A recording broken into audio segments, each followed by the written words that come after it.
Di video kali ini kita akan membahas salah satu saham yang ada di watchlist kita, di mana sejak kita masukkan dalam watchlist di investor, saham ini sudah naik 50%. Apa itu sahamnya dan kira-kira berapa potensi kenaikan harga sahamnya? Pastikan teman-teman tonton video ini sampai selesai.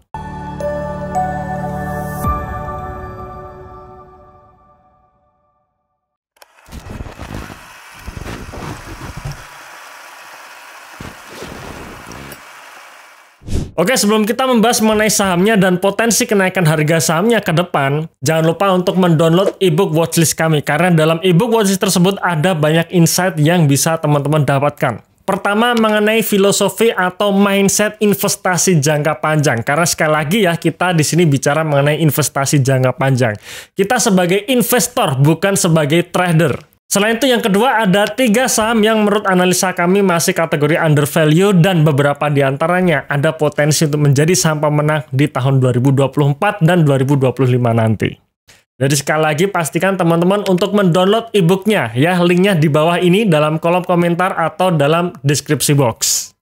Oke, saham yang akan kita bahas pada video kali ini adalah saham Elsa atau Elnusa, di mana sejak kita masukkan ke dalam watchlist di investor sejak tahun 2023 kemarin ya, awal tahun 2023 atau mungkin sekitar akhir tahun 2022, harga sahamnya sudah naik sekitar 50%. 50% ini kalau misalkan ditambah dengan dividen di tahun 2023 kemarin ya kurang lebih sekitar hampir 60% ya. Dan sekali lagi kenaikan 50% dalam jangka waktu kurang lebih 1,5 tahun ya tentu saja ini yield yang tetap bagus. Karena sekali lagi ya kita bicara mengenai investasi jangka panjang, kita mencari saham-saham pemenang tapi dalam jangka panjang. Sekali lagi dalam jangka panjang. Jadi bukan saham gorengan, saham yang membuat kita selalu deg-degan, bukan itu. Tapi kita bicara mengenai jangka panjang, saham yang bagus, saham yang normal, kenaikannya juga normal, dan ini memberikan ketenangan ya, khususnya buat kita yang sibuk ngantor, yang tidak bisa memantau market secara harian, maka mencari saham-saham pemenang dalam jangka panjang itu menjadi pilihan yang terbaik.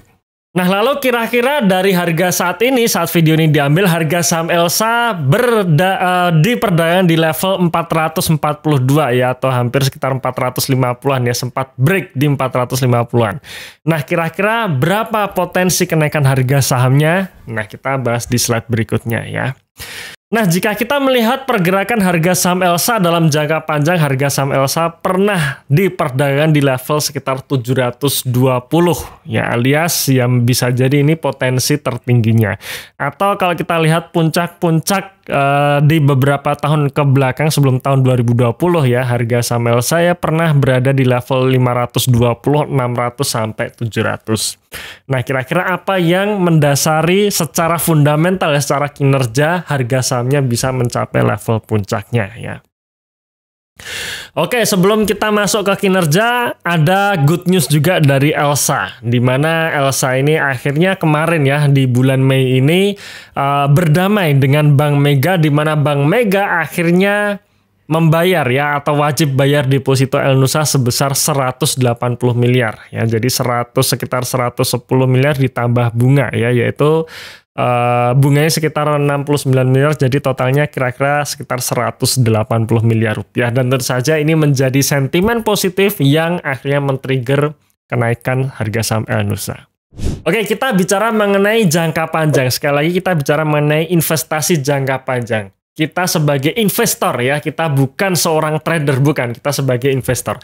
Dalam jangka panjang harga saham itu akan selalu mengikuti fundamental maupun kinerja perusahaan, yang dimana salah satu faktornya adalah lompatan laba kemudian didorong dengan katalis positif. Jadi kalau dua hal tersebut bertemu, harga saham biasanya akan naik ya.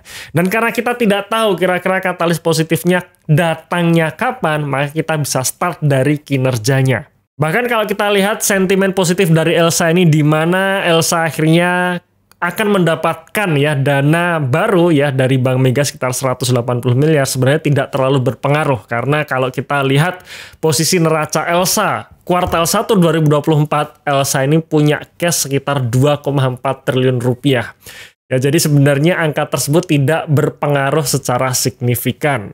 Tapi memang pada dasarnya kalau kinerjanya sudah naik ya, naiknya terutama bagus ya, signifikan, didorong sentimen positif yang sedikit saja, akan men-trigger harga sahamnya. Oke, sekarang kita masuk ke laporan keuangannya ya, dan di sini saya tidak akan bahas panjang lebar mengenai bisnisnya Elsa ya, tapi kita akan bahas sepintas saja. Dan kalau teman-teman mau tahu kira-kira berapa potensi harga saham Elsa, sekali lagi bisa download ebook watchlistnya ya, linknya ada dalam deskripsi box atau dalam kolom komentar. Oke, langsung masuk saja ke laporan laba rugi, di mana untuk periode kuartal 1 2024 Elsa membukukan kenaikan laba 59% dari 114 miliar menjadi 183 miliar.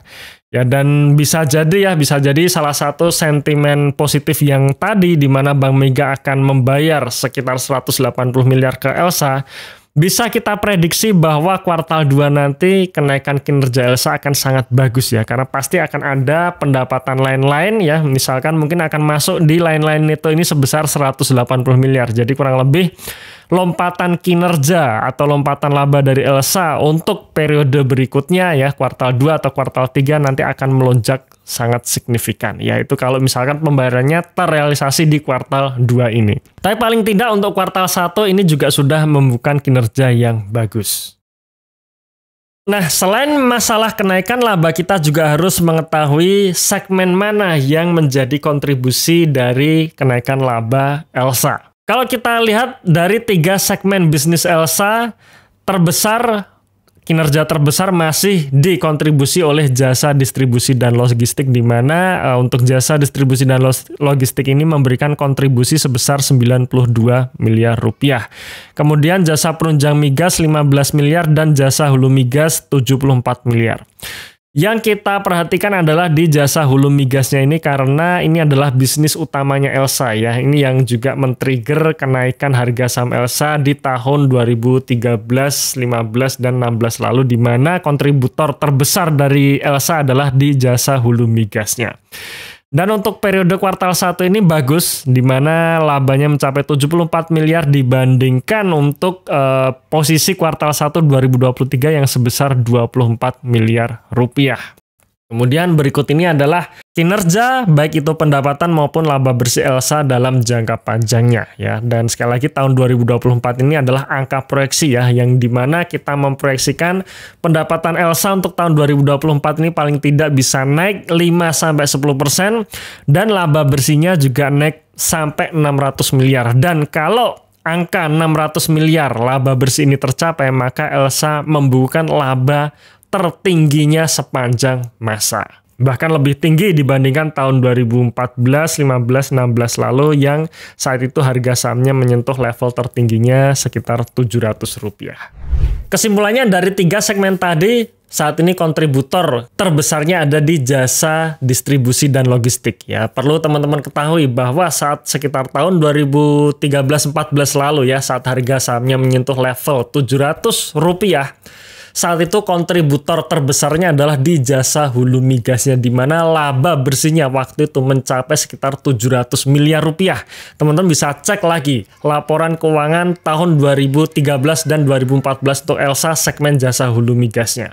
Nah, saat ini kondisinya sudah berubah, di mana kontributor terbesarnya bukan di jasa hulu migasnya, tetapi di jasa distribusi dan logistik, alias untuk kontributor segmennya sudah bergeser dari jasa hulu migas menjadi jasa distribusi dan logistik. Tapi untuk periode kuartal 1 ini, laba yang dihasilkan dari jasa hulu migas dan jasa distribusi dan logistik ini hampir berimbang ya, 72 miliar dibandingkan 90 miliar. Nah, sekarang pertanyaannya, apakah nanti kinerja Elsa akan kembali dikontribusi oleh jasa hulu migas? Tentunya saya tidak tahu, tapi kayaknya sih ya perlahan-lahan berangsur-angsur seperti itu. Dan kalau nanti jasa hulu migasnya ini menjadi kontributor utama, maka besar kemungkinan ya harga sahamnya pun akan bisa menyentuh level tertingginya lagi. Ya, harapannya seperti itu. Jadi kalau misalkan kita ini sebagai holder Elsa harus dipantau nih kinerja kuartalnya. Apakah segmen jasa hulu migasnya labanya selalu tumbuh atau tidak? Nah, oke, itu tadi sekilas mengenai perkembangan kinerja Elsa kuartal 1 2024. Dan jangan lupa untuk download ebook kami ya, karena ada 3 saham selain Elsa yang menurut analisa kami undervalue dan menjadi potensi ya, berpotensi untuk menjadi saham pemenang di tahun 2024 dan 2025 nanti. Terima kasih sudah menonton video ini sampai akhir. Tunggu video kami selanjutnya dan salam Passive Income.